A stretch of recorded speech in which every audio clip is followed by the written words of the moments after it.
قسم ڈیئزم اور تیسری قسم ایتھیزم ہوگی، مگر اس ویڈیو میں ہمارا موضوع ایگنوسٹزم ہوگا۔ عام طور پر ایگنوسٹک اور ملحد کو ہم معنی سمجھا جاتا ہے، لیکن حقیقت میں ایسا نہیں ہے۔ ایگنوسٹک اس شخص کو کہا جاتا ہے جو خدا کے بارے میں یہ کہتا ہے کہ میں نہیں جانتا ہوں خدا وجود رکھتا ہے یا نہیں۔ وہ یہ سمجھتا ہے خدا کے بارے میں جاننا ناممکن ہے۔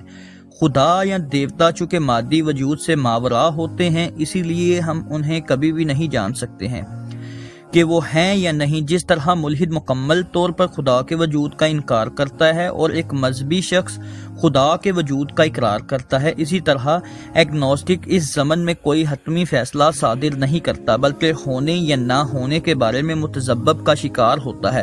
اردو میں ایگنوسٹک کے لیے لا ادری کا لفظ استعمال ہوتا ہے، جو عربی سے لیا گیا ہے۔ جب بھی آپ کسی ایسے شخص سے گفتگو کریں جو شخص خدا کے بارے میں یہ کہتا